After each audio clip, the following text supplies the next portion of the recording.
Imagine you're scrolling through YouTube late at night, just watching random videos, nothing serious. Then you click on a channel. At first, it looks normal. Low quality uploads, simple titles, just someone filming their life. But something feels off. The way they talk, the way videos shift unexpectedly, and the way things are said that make you just feel unsettled. So you dig deeper, and you realize you're not watching a normal YouTuber anymore. You found something disturbing, and you've only scratched the surface. Today, we're diving into some YouTube channels just like that. And before we get into it, make sure you like the video and subscribe to the channel. It helps more than you know. And let's get into it. Bebot's Only Vendetta. It's late November in the Philippines. The weather is beautiful. It's a cool 70 degrees, and at this time, the heavy rain that residents have been getting starts to slow down. It's a great time for doing something outside. Beach trips, hiking, surfing, and for some people, soccer, or as they would call it, football. Although it's not the country's most popular sport, it's growing in popularity. And on a warm autumn day, lots of kids and adults are out playing, though some are just watching. Some, like the creator behind the channel, Bebot's Only Vendetta on YouTube. He created the channel on November 19th, 2020. Quickly, he started uploading tons of videos. They were all simple, low-effort vlogs. Filmed on a low-quality camera, he shows his daily life in clips of simple things, like a lot of videos of soccer. Most are younger kids playing on teams that he may even be coaching, but not just soccer. There's also videos on cars, food, or just him talking about whatever is on his mind. It's a normal YouTube channel, someone that just wants to share their life, take videos of the things they love, and have a place to keep all of those memories. But also, it seems like there's a hope and ambition that he'll gain an audience.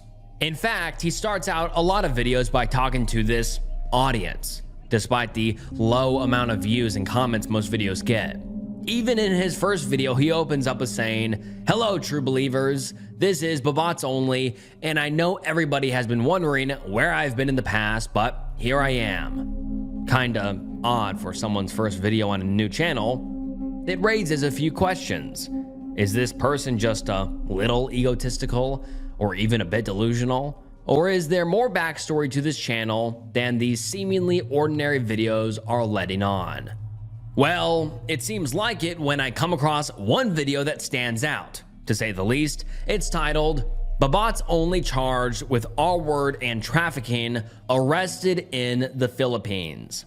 The description says, "Bebot's Only with no friends, no looks, no money, no personality, and no connections faces R-word and trafficking charges, arrested in the Philippines and locked up abroad." Now, this perfectly average channel seems anything but that. All of these seemingly innocent and wholesome videos now seem haunting, gross even, knowing who was behind the camera. And to make a public video fully addressing charges like this is insane, but it gets so much worse when the video actually begins.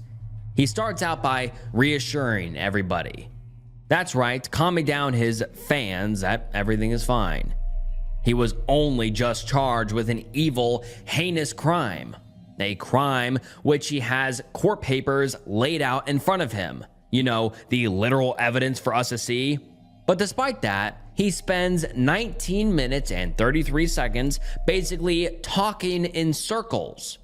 Multiple times he'll be about to go into one point and then say that's for another time, and then ramble on with excuses for 5 minutes.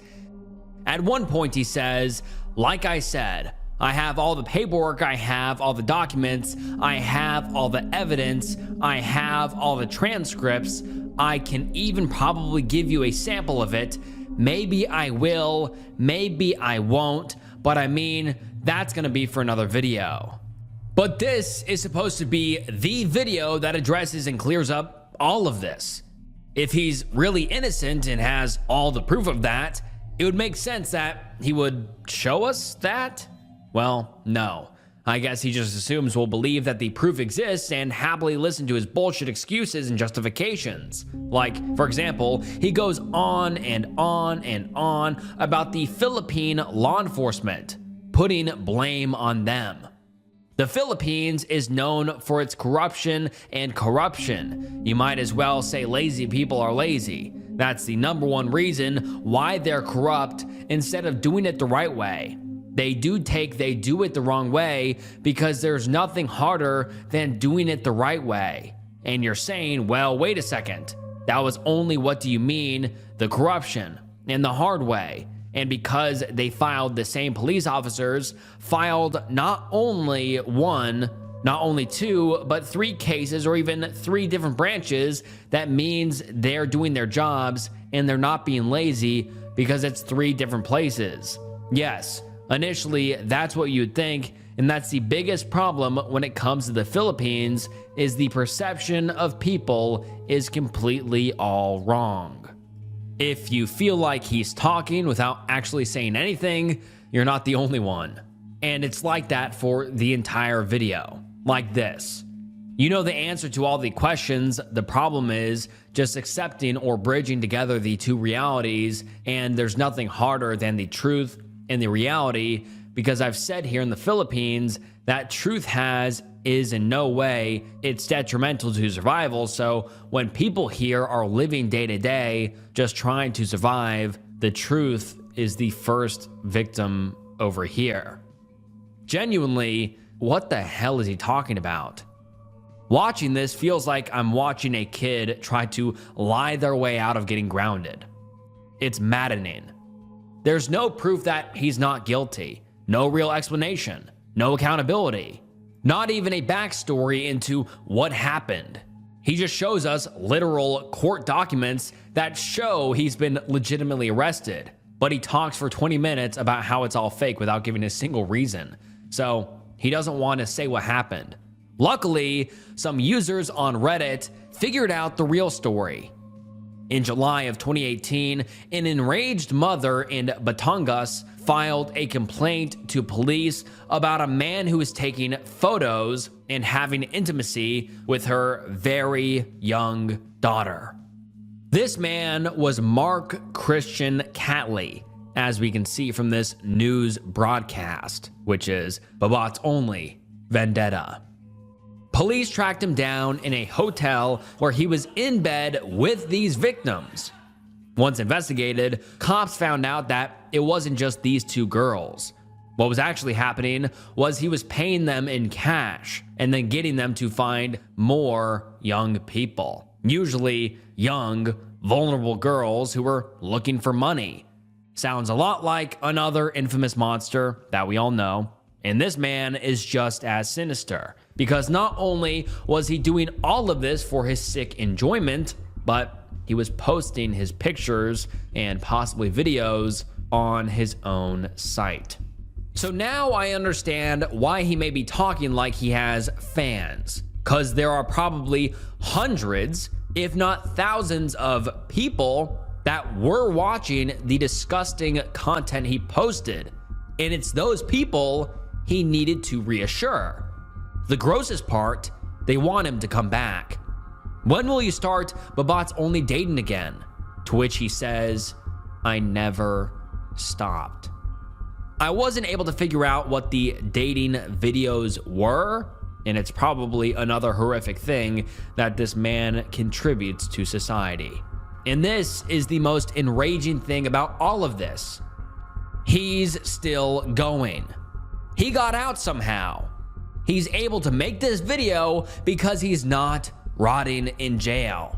And I'm not sure how, but because the system didn't keep him in prison, he's back in the Philippines and back to terrorizing innocent people. He has a video titled, What's for Lunch? That was uploaded on April 26th, 2025.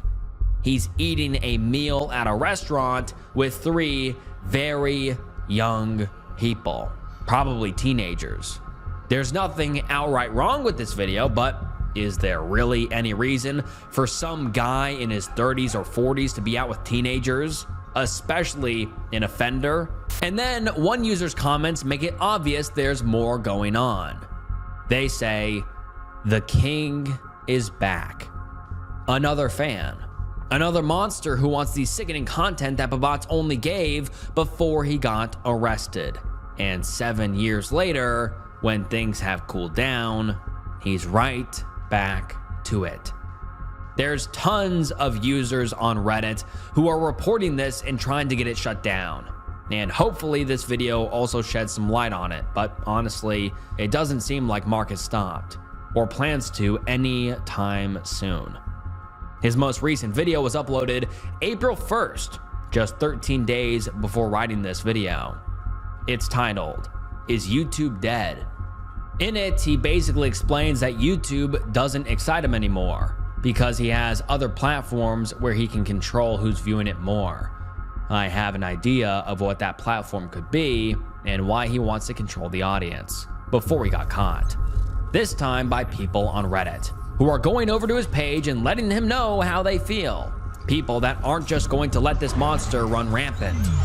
He calls them bitter haters, but really, they just hate perverts. And I wish this story had a better ending.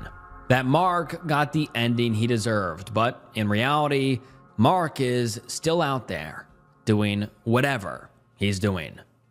A. Frost. It's easy to get caught up in the mundane parts of life. Not just things like eating, sleeping, and working, but even our relationships with loved ones, with our family.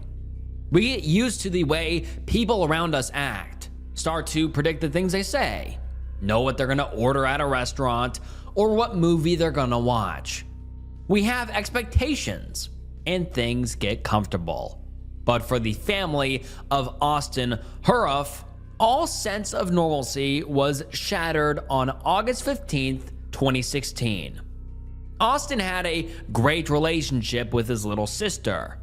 She had known Austin her entire life, and for that time, he was a normal brother. They went to school together. He was a fantastic athlete with dreams of becoming a bodybuilder. He followed the average path of most kids in their town, going to college and focusing on his future. Everything was normal. But on this hot Florida summer day in 2016, he kickstarted the day with something that sent off alarm bells blaring for his sister. He told her that he believed himself to be immortal, and she was confused, naturally. Then that suspicion grew when he added in that not only that, but he was half human and half horse. Of course, this really freaked her out, but she wasn't sure what there was to be done about it. Maybe she tried to rationalize it, believe that he was joking around, or had a sudden interest in centaurs, but it was harmless, just an act of imagination. What if she made a big deal out of nothing? These thoughts ran through her head, unsure of what to do. She sat with them and let her brother continue on with his day.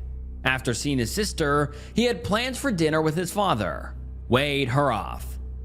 They went out to a restaurant, something the family had done together hundreds of times. It was normally a fun outing, but today, the meal quickly turned into chaos. Instead of lighthearted conversation over a cheeseburger, there was anger and hostility, a tension that was about to explode. Why? Because the service at the restaurant was slow.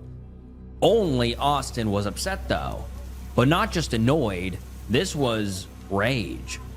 He was acting impulsive and was set off by the smallest things. And eventually he got so frustrated that he just got up and left. He walked 2 miles to his mother's house, who was most certainly not prepared for this. But what was anger turned into something more bizarre. It started with Austin trying to drink cooking oil. Despite his mom's attempts to stop him, she did manage to get through to him, so he wouldn't drink it straight by itself, but he did put it in a bowl with Parmesan cheese. From his mom's perspective, this was insane behavior. But it got crazier After the oil, he started to talk about demons being in the house, in her house. And not just that they were after him, but that he also had superpowers. I don't know if his sister had mentioned what he said in the beginning of the day, but she didn't need to. His mom knew this was bad. This wasn't some elaborate prank or a joke. Unsure of what to do, she took him back to the restaurant where his dad still was. Her intention was to hopefully calm things down, thinking that maybe backup would help. And unfortunately, this did the opposite. Wade had absolutely no idea how to handle his son. Austin had never acted like this before. He didn't understand what was happening. All he knew was that Austin was clearly bothered with something, and whatever this was making him act out. Maybe, in his mind, this was like a temper tantrum, because when Austin got back to the restaurant, the two got into it. A fight broke out between them, ending with Wade grabbing his son by the shirt collar, asking, "What is wrong with you?" Luckily, Wade's girlfriend broke up this tense moment and told him to stop. Listening to her, he let go, but that didn't take back what had happened moments before. And Austin, who was already in such distress, had enough at this point. He left the restaurant again, but this time he didn't go back to his mom's house. Instead, he wandered the streets by himself. He continued for about 4 miles. While that was happening, his mom had called 911. She reported that her son was acting erratic, out of control, and not like himself. She told the operators about the demons and the superpowers he thought he had, but she was too late. Whatever was going on in Austin's mind had already gotten too intense. Whatever was chasing him or directing him had taken complete control. At the same time, there was a Florida couple who were enjoying a relaxing Monday night in their home. This was John and Michelle Stevens. They lived in a quiet neighborhood where not much happened, and tonight was no different, except everything was different for Austin. He was not the same person he had been for 19 years. If that person had crossed paths with John and Michelle, they probably would have gotten along great. But that's not what happened. This wasn't the charming, fun, and ambitious kid that everyone knew. No, this was someone different. Someone who impulsively decided that he should break into this nice couple's garage, use his pocket knife along with tools from the garage he just broke into, and attack these unsuspecting people. 2 people who were completely unaware that in just minutes, their lives were changed forever. I'd like to say that there was a happy ending to the chaos that ensued that day, that John and Michelle were able to fight him off, or that he snapped out of whatever state he was in. But the reality is far from that. This was quickly a bloodbath, one that ended with an injury of a neighbor who stepped in to protect his friends, and the tragic death of those 2 friends, and a very brutal one at that. I won't get into the gruesome details of it, but not only did Austin stab the 2 repeatedly, he also consumed parts of his victims. The town sheriff said it was the most violent crime scene he had ever witnessed. But it wasn't just the innocent couple and the neighbor that ended up hurt. Austin put himself through the ringer too. After law enforcement could finally get him off John and into the back of a cop car, he was taken to the hospital where he entered into critical condition. Doctors found that he had ingested something like bleach or something else that was caustic and put him close to death. This was most likely consumed from something the couple had in the garage at the time of the attack. Whatever he had drunk put him in an unconscious state, and while he was out, the questions grew. What had just happened? This seemingly ordinary boy had just committed the most violent murder his nice suburban town had ever seen. Not just that, but had killed 2 people he had never even met before. It was an understatement to say that the town the state, and even that nation was shocked. Everyone was horrified. It was sickening and also confusing. How had this happened? Who was to blame? Instantly, there was a deep dive into Austin's history. Law enforcement, his family, even the public wanted to find any clue they could to figure this out. The first place they looked, his YouTube channel, named A. Frost. Immediately, there's red flags. The bio says, "This that fuck around music y'all been hearing about. I've got a psycho side and a normal side. I've lost my mind, help me find it." If this was a cry for help, it doesn't seem like anyone heard it. But the first video on the channel seems honestly pretty normal. It was posted on March 8th, 2016, titled "Fitness Challenges and Overcome." He talks mostly about working out and how to eat and to get better bodybuilding results. He does seem a little quirky, maybe even awkward, but not like someone that would kill and eat someone. No, he just seems like a regular teenager who was making a homemade vlog about his hobby. And that's what a lot of the channel is. Workout videos. That and some original rap music, which I would describe as GarageBand SoundCloud rap that no one would actually listen to. It's objectively bad, very bad. But there's probably tons of people that make music like that. It's probably just not popular because they didn't commit a murder that made national headlines. So what's really disturbing about this YouTube channel? It's not the videos on the surface level. It's not just that some kid made workout and rap videos. It's what's in between the lines. What was happening behind the scenes that led up to August 15th. Because when you remember the sickening things that Austin did, those rap songs are not cringy anymore. Instead, it's chilling to hear them. Scrolling through the videos is haunting. Clearly, Austin was not okay. That psycho side is obvious to see when you're actually looking at it. Even with his songs, the cover art for it is a drawing of him in a suit with the words, "Frosty for President 2016, make trap great again." Which could maybe be taken as a joke if this was a normal guy, but he's not. And some commenters make it clear that viewers should not be taking it so lightly. On one song titled "Sold My Soul," one user comments, "But he told his friend he thought he sold his soul to the devil. So how is this really a joke? He also told his mom, while getting more and more close to psychological break, that he was going to be a famous rapper. And it should be obvious to anyone who listens that if he really believed he was going to be a famous rapper, he was out of his mind." That seems more and more evident the deeper I got into his channel. 3 months after his first video and 1 month before the attack, he posted a cover of Hound Dog by Elvis Presley. His singing voice is actually pretty okay, but that's not the main thing that viewers are going to be focused on. About halfway through the song, he starts doing a little more than just singing. He starts dancing, kind of. It's really him making erratic and strange movements as the song plays. There's no great way to describe how off-putting it is. It's just something you have to watch for yourself. But one comment sums it up kind of perfectly. Watching this vid, it's not really surprising he was crazy enough to eat a man's face. So, is that what happened? Was Austin in some sort of psychotic break when he attacked John and Michelle?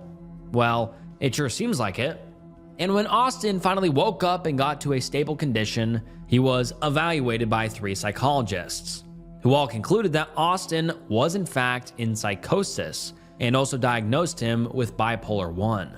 This led to an incredibly divisive ruling that he was not guilty by reason of insanity and was to be placed in a mental health rehabilitation center rather than prison. This was an outrage to many, including family of the victims and the neighbor who tried to save their lives. Many people, including them, believe he was a monster. He was evil, and should be put in prison for the rest of his life. And also, not to mention, they think the outcome would have been different if Austin was not white. And it's understandable that these people who were so tragically affected by what Austin did would feel this ruling did not bring justice. I mean, he completely upended their lives by killing someone they loved in such a horrific way. To them, it may not matter if he was mentally ill or not. And now, looking through his channel, it's just horrifying to know that the person in those old videos would end up doing something so gruesome and horrific. I really hope that the victims' families can find peace, and I hope that the victims can rest in peace. Such a tragic, tragic story. Jimmy's justice. The internet is flooded with people who need help, people that have nowhere else to turn and need the help of kind strangers to get them through tough times. It can be overwhelming to see these hundreds and hundreds of videos of people struggling and to face the reality that no one person can help them all. But there are some people that stick out, and James Ryan, the creator behind the channel named Jimmy's Justice, is making sure his son is one of those people. The channel only has 972 subscribers, but James pleads with each one in every video that is uploaded. The first one is titled, "Caught on Tape, Horrifying Atrocity on an American Young Person in Japan Condoned." The first minute is the viewer's introduction to Jimmy. There's Japanese text that covers the image of the screen, making it difficult to see what's happening in the video. But it's not hard to see a boy in a hospital bed. A boy who looks as if he has gone through way too much suffering. It's heartbreaking to see how much pain he is in, but all we learn then is that he's unresponsive, shaking from an unbelievably high fever, as his dad puts it. And quickly after making a note of that, he sees the fever is even higher than he thought. Without hesitation, he puts the camera down to try and get his temperature down. It's like he's watching his every move, scared that at any moment he could lose his son. And honestly, it does seem like a miracle that Jimmy is alive. It makes me wonder what horrible atrocity could have done something so brutal to this poor child. Well, James writes a description for the video that gives some insight into what happened. I won't read everything he said because that would take forever, but here are some of the key details. When our son Jimmy was only 11 years old, he was suffocated with a plastic bag placed over his head until his brain was severely damaged, left in a vegetative state, and dependent on a life support system to stay alive.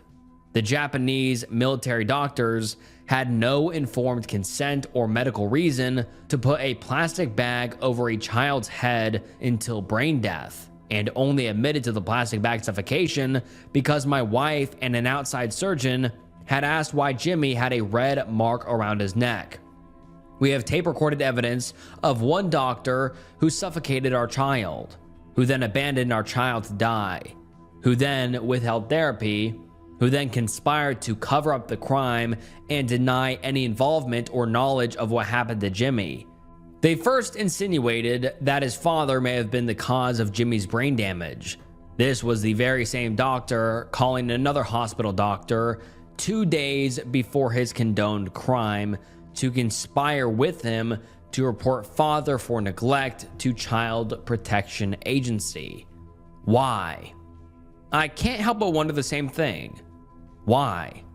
Why would an innocent child be suffocated and hurt so badly by doctors? Well, with some more digging, I find that Jimmy is not just any random child, and James is not some normal father. James has a 25-year-long career of research in cellular regenerative medicine technology. This work brought him into the sphere of scientific institutions in Japan, Working inside these multi-million-dollar corporations led him down paths where he realized that not everyone was after the same thing as him. James wanted to help people, use funding to find cures to incurable diseases, but some people were driven by other things. And unsurprisingly, a lot of money ended up in these people's hands. By a lot of money, I mean $7 million. $7 million that led to corporate fraud. I won't mention the names of the company just because I don't want to get caught up in the middle of all this, which is exactly where James and his wife ended up at. Because of their legal, and not to mention moral obligations, they announced on December 24th, 2007 that they would be reporting it. Just 2 days later, they received emails and phone calls from an official at this company. Both were vague and mysterious, but the underlying message was clear. If they were to report it, there would be consequences. There was a hint towards harassment against them, but also Jimmy. His wife states that in one phone call, this person said, quote, "After all, isn't your son currently hospitalized at the National Defense Medical College Hospital?" Then on December 28th, just 4 days after the threat of whistleblowing, Jimmy was strangled at that very hospital. Going to visit him at 5 a.m. that day, James found his son with his eyes locked open and a fever of 107 degrees. It was more than shocking. It was horrific to see his son in such a critical state so quickly. But it was clear as day to him what had happened. Him and his wife announced their plans to air out the fraudulent activity, and less than a week later, Jimmy was on the brink of death. Not only that, but according to James, they withheld the medical treatment that was necessary to treat his son. But it still feels like there's a missing piece to this story. For one, strangulation is obviously no joke, but it doesn't look like that's the only explanation for Jimmy's injuries. I'm no doctor, but one look at the poor kid, and it seems like there has to be more. Some other users agree, saying, "I just have one question. How could your rib cage collapse from being suffocated from a plastic bag and your spine get disfigured?" To which James replies, X company, I'm not going to mention the company's name, secretly funded unlawful skeletal growth and brain developmental experiments with support and in cooperation with criminal government, something I'm not going to mention the government official either. And so that sounds like a lot. For more information though, he also links a Google document to a complaint he made to the Committee Against Torture, which is a part of the United Nations Human Rights. In it, he states that Jimmy was born a healthy child, but at 2 months old, he had developed a cold. That's not abnormal for a baby, but along with the cold, he also had some weird eye movements. It was concerning enough that they brought him to the National Center of Neurology and Psychiatry, where James says, quote, "They repeatedly stabbed a long needle into Jimmy's skull with intent and fabricated medical examinations and diagnoses. Then 10 days later, Jimmy somehow ended up at a different hospital. And for some reason, the doctors there wanted to continue these incorrect diagnoses that the previous doctors had made. Here, James says they lied to frighten Jimmy's parents, concealed medical data that showed Jimmy was a healthy, normal infant, with intent to subject Jimmy to inherently dangerous and medically unnecessary brain surgeries/experiments, drilled into Jimmy's skull, harvested brain tissue, spinal fluid, and cut up in his stomach. And then a doctor's name, which I'm not gonna leave in because none of this is verified, injected 5-month-old Jimmy with lethal doses of some sort of drug used for death penalty executions, recklessly failed to place a ventilator on Jimmy, which inflicted cardiopulmonary arrest.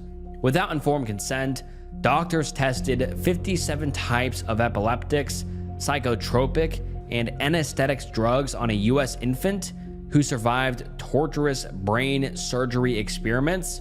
then deprived Jimmy of critical medical care, willfully inflicted severe pain, suffering, grievous bodily injuries, life-threatening seizures, aggravated by some sort of drug, which caused cardiopulmonary arrest.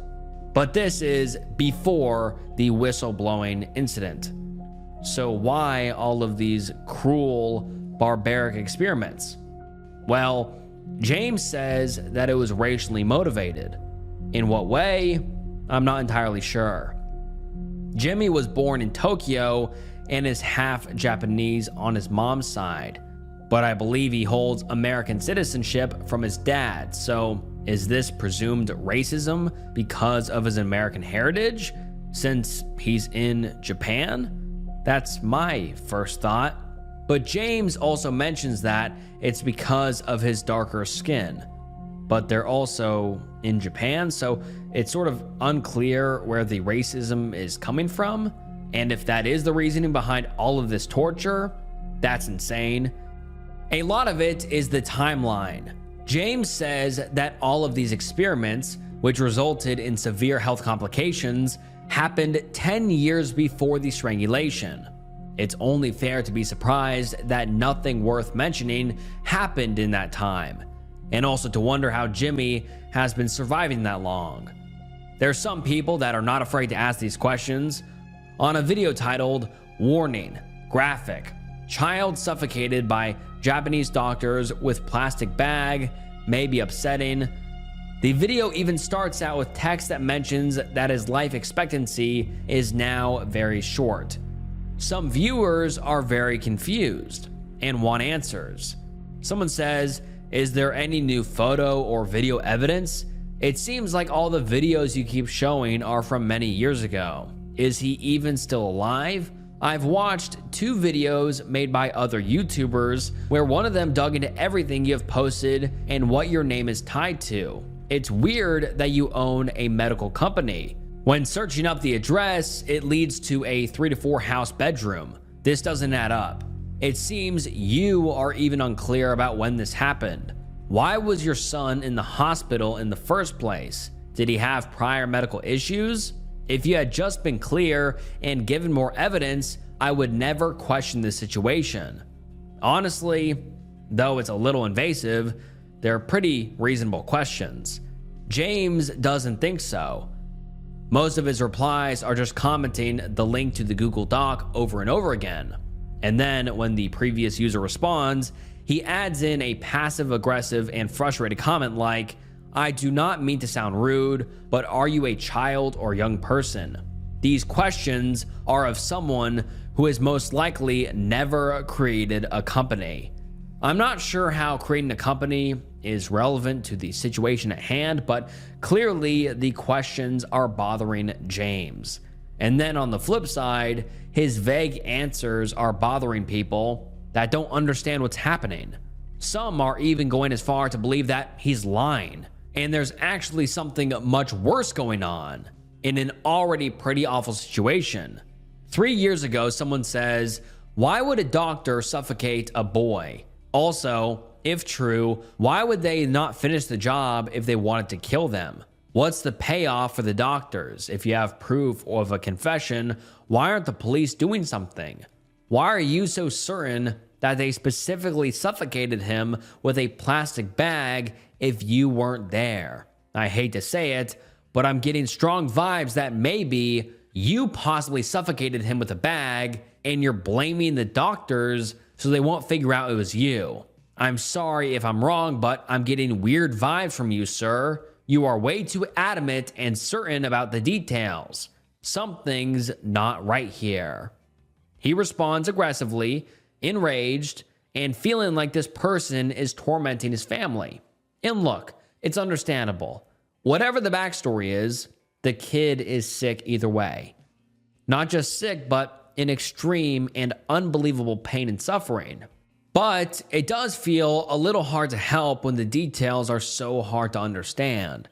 And watching these heartbreaking videos makes anyone want to help an innocent child. Or maybe it's just hard to believe that there would be such evil people out there that would have hurt a little boy like this. But then again, with everything happening in the world today, is it that hard to understand? Either way, I just want the best for Jimmy. By now, he'd be 30 years old. It's gut-wrenching to imagine him in pain for so long. I hope that his suffering has lessened. But in a comment from only a week ago, that doesn't seem to be the case. James says, "We are getting close to launching a very advanced project to regenerate his brain. Grateful for you asking." So while it doesn't seem like much progress has happened yet, at least it seems like there's still hope. A chance that maybe, one day, Jimmy could have the life he deserves. And alright guys, that wraps up some horrifying YouTube channels, and man, this video was dark. Really dark and depressing, and I hope everyone and the victims are, can find some peace, and I hope Jimmy can find peace as well. But yeah, man, this was depressing. But hopefully you found the video relatively interesting, and please like the video and subscribe to the channel. It helps me keep making videos like this. I appreciate all the support, and I appreciate you guys watching. It means the world. Thank you guys for watching. Please check out some other videos on the channel if you enjoyed this one. And all right, that wraps up today's video. Thank you so much for watching, and this was Snook, and I'll see you next time. Bye.